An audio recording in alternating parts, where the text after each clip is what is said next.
เฮ้ย guys ตอนนี้พี่อยู่ชิคาโกเนาะกำลังลองเพื่อและพี่ยังว่าแชร์เรื่องหนึงเนาะแบบว่าวิธีการให้มีความสุขแบบง่ายๆเลยทุกคนรับได้กับเฮ็ดได้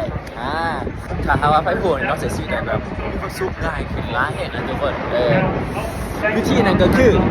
ใส่ชีวิตในแบบที่ตัวเองอยากใส่เนาะทุกคนบ่แม่นแบบสังคมหรือว่าแบบใครก็แล้วแต่ที่อยากให้เฮาใส่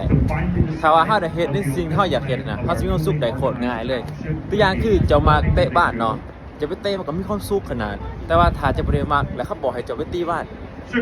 แล้วจะกลับไปย้อนว่าจะไปฟังก่อนคนอื่นมันก็สิบ่มีความสุขมันได้แม่นบ่ดังนั้นใส่ชีวิตในแบบที่ตัวเองอยากใส่เนาะเพราะว่าเฮาเกิดมาชาติเดียวเนาะทุกคนเนาะดังนั้นเฮาต้องใส่ชีวิตมันคุ้มค่าอยากเฮ็ดสิ่งใดก็เฮ็ดวิลลี่จะเปรียบเทียบให้แบบตอนยังน้อยเนาะแบบว่า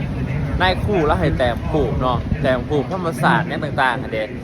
ตอนเฮาแต้มมันก็สิแต้มแบบหลายอย่างเนาะในหูบาดหันว่าจะเป็นผู้เป็นตะเว้นหรือว่าเป็นเฮือนเป็นแม่นางเป็นคอสต่างๆล่ะมีนกมีหยังอีกนะเพื่อให้ไทยมีชีวิตชีวาเนาะแบบว่าหลายอย่างในหูผาเดียวกันแล้วมันก็เฮ็ดให้แบบได้เฮ็ดให้หูผาแบบสวยงามเนาะชีวิตเฮาคือกันถ้าว่าเฮาอยากแต่งชีวิตเฮาแบบใดเฮาก็สามารถแต่งในมือเฮาเองเนาะถ้าว่ามันบ่ได้เดือดร้อนผู้ใดหั่นน่ะเอาเฮ็ดไปเลยดังนั้นบ่ต้องย้านเนาะที่จะใส่ชีวิตในแบบตัวเองเลือกมาแต่งชีวิตตัวเองเนาะให้มันมีชีวิตชีวาแต่ถ้าจะมาแต่งเป็นต้นไม้อย่างเดียวมันก็บ่ผิดเนาะสำหรับบิลลี่เนาะบิลลี่แต่งปลูกให้มันมีชีวิตชีวาและก็หลากหลายเพราะเฮามีเพียงชีวิตเดียวเพราะว่าทุกคนรู้ว่าตอนนี้แบบคนเฒ่าและคนที่กำลังนอนอยู่ที่กำลังนอนยองมอเนาะหลายคนอยากใช้ชีวิตให้หลายกว่านี้หลายคนแบบเสียใจที่ประเทศในสิ่งที่อยากเห็นดังนั้นจะถ่ายยังอยู่ที่อยากเห็นยังจะเห็นเลยถ้ามันบ่ได้ผิดไปเนาะเพราะว่าสิ่งของเจ้าขอให้ทุกคนมีความสุขเด้อบ๊ายบาย